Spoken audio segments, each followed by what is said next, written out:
have a new scoop. In August of 2018, Chris Watts killed his pregnant wife, Shanann, in their northern Colorado home. Investigators say he did it because she found out about an affair he was having. He then put his wife's body in his truck along with his two little girls. He drove them all to a work site.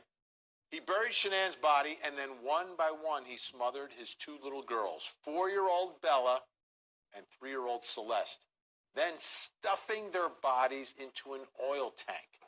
A new documentary about the case called The Family Next Door, An American Murder is currently the #1 video on Netflix. Last night, we reported about how much the intimate details in it are upsetting Chris Watts. Well, tonight, there's word of new fallout for Watts from this documentary. Court TV special correspondent Ashley Banfield has been doing more digging on this. So, Ashley, what is the scoop tonight? Well, if Chris Watts is having trouble stomaching the idea that we are now getting more information about his text messaging and his cheating and his wedding and all the things that make him the monster that he is, apparently this is upsetting him. This was a great scoop by People Magazine's Steve Helling. Turns out Steve has even more today. Reporting exclusively for People Magazine, Steve Helling now confirms that that man on your screen right there is consoling himself with love letters in prison, where he is serving his life no parole sentence in Wisconsin. So exactly the name of the facility, Dodge Correctional Facility. It's in Waupun, Wisconsin. Apparently, after he moved there, a deluge of letters came in, not all of them kind, certainly lots of people very disgusted, appropriately so, about his behavior, about his actions, about his murders, familial annihilation. But some of those letters were people who thought he was handsome and thought they might be able to strike up a romance with him. And because he has nothing else to do, stuck in a cell 23 hours a day by himself under protective custody, out only once to shower and eat, he decided to engage in some of this pen palship and has continued his letter love affair with some of these women. Don't ask. I'm at a loss too. I feel exactly what you're feeling right now. Hard to even spit out the words, in fact. So some of the women, according to Steve Helling's reporting, and his sources are good, some of the women have expressed compassion. Let me just breathe and do some meditation for a moment. Compassion with this man. And let's just all remind ourselves who they're showing compassion for. The man who murdered his pregnant wife and then snuffed the life of those two little girls out one by one and jammed their bodies into oil tanks at the site where he worked in Colorado. And in case there's any mystery to this and that maybe the women don't believe he did it, he told us he did it, and here is the tape to prove it when he confessed it all to the Georgia Bureau of Investigation's roll tape. I put the blanket over her. I didn't want to. No.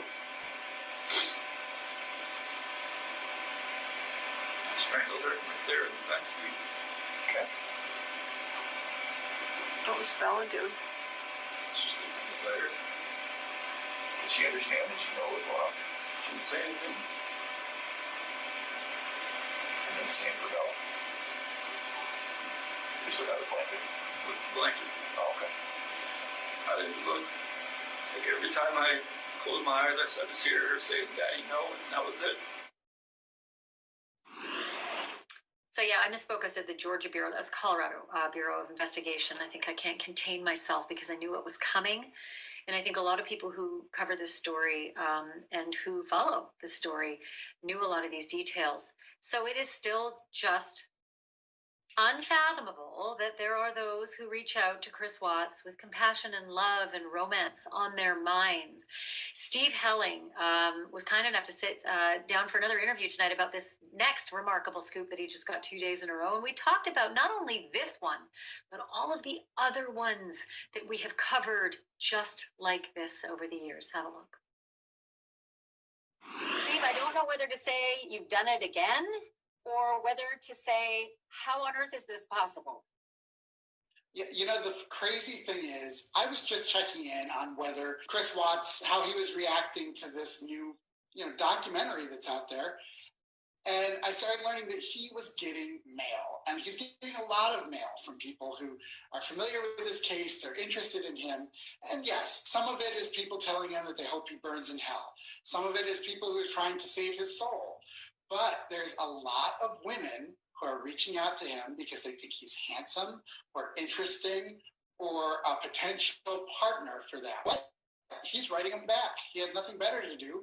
So he is maintaining correspondence with women while he's in jail. You have to wonder if any of those women who are reaching out to him have actually taken the time to do some, online research perhaps, and watch the tapes where he himself describes to the Colorado Bureau of Investigation what he did to his children and his pregnant wife. You've got to wonder if they know all the details. Yes, you do have to wonder that, but this isn't the first time that you and I have seen this happen. This isn't the first criminal who did something awful that has women who are interested in them. Scott Peterson, who killed his pregnant wife. There were lots of women who were interested in him. Drew Peterson, so we'll go for the Drew Peterson too. There were rumors he was getting letters. Yes, I mean, these people get a lot of letters. There are a lot of women who find, I don't know if they're interested in the bad boy. I don't understand it. I don't understand the reasoning behind it. But there are lots of women who are interested in men who are in prison. You were just about to go to Menendez, and it's not just love letters. That one went just off the rails. I went to marriage, and I don't understand how you can have a marriage with somebody who is spending life in prison without the possibility of parole. What does that type of marriage look like? But yes, Lyle got married while behind bars. Twice, 2 times. So it's not just one, but it was 2 women who were interested in him. And you say to yourself, why? What do these guys have that makes people interested in them? And I think there's something to do with the notoriety. I think there's something to do with these women who feel like they know them in some way.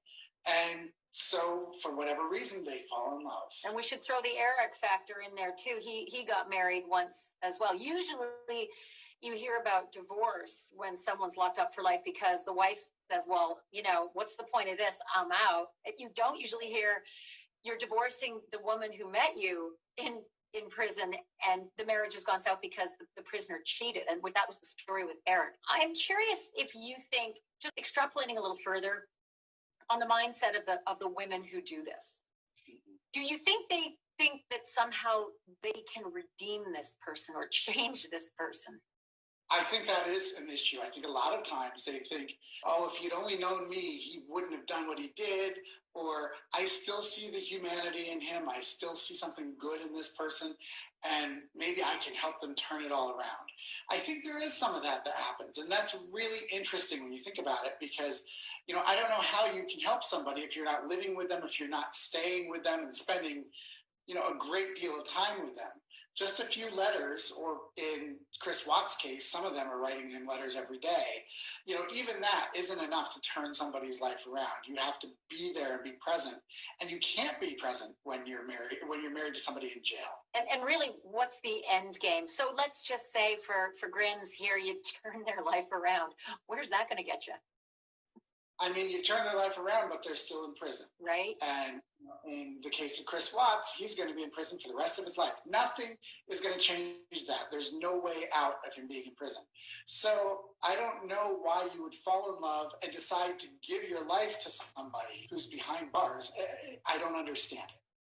Yeah. And listen, some prisons allow conjugal visits, some don't. And I don't know what his circumstances are or whether any of the women know.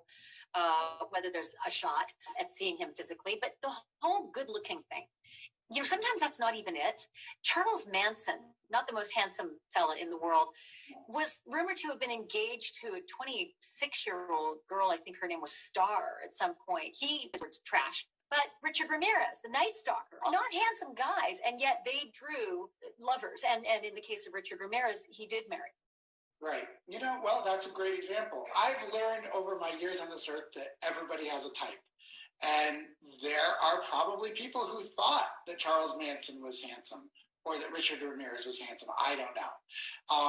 I would say that when we're talking about a Scott Peterson or Chris Watts, yeah, they're more classically handsome guys, and that might have something to do with it. They may get more letters from more women, but, reality-wise, I think there are people who just fall for the people they see on television. And we've seen that happen time and time again. So there's the other factor of sort of the brutality of someone. If you think about Chris Watts, and if you haven't done your research and you're writing love letters, shame on you on so many levels, but the brutality of what he was capable of, not only murdering his pregnant wife, but then smothering those two girls and then brutalizing their bodies. And I'm going to be graphic here because this is Chris Watts. He shoved those little girls' bodies into an 8-inch diameter, maybe 9-inch diameter pipe, not big enough to be able to smoothly go through those oil tank openings. So when they recovered those girls' bodies, their bodies were brutalized by the shoving. That is Chris Watts. Right. That is the man. Looks aside, and yet we see with Ted Bundy as well. He also married in prison. So these women don't even care what these men are capable of or have done. It's not just a crime they were rumored to have done or convicted them of. It's known they did it. It's kind of confounding, to say the least. Confounding is the right word for it. And I think, there's some level of denial there. I think there's some level of explaining it away. Well, he was under great duress, or there was something wrong with him at the time that he did it, but he's different now, and you should read the letters that he writes me. That's when I've spoken to people who've fallen in love with somebody in prison, they usually say, oh, he's changed, or she's different, or something is different, or something is new, and I think that's what you're seeing here. These are people who believe that Chris Watts is redeemable, and also that he's already been redeemed. Well, once again, they should watch the documentary we discussed, just last night. And that shows the text messages that Chris Watts was capable of writing to his dear pregnant wife, mother of his two other daughters.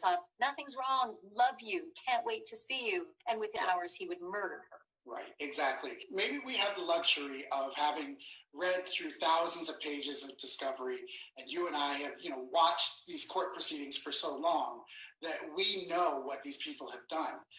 I can only assume that some of the people who write letters to Chris Watts haven't really looked at all the, case documents, because if they did, I can't imagine that they'd be professing their love for him. And if they did, and they did profess their love for him, I think they're deeply, deeply troubled people themselves.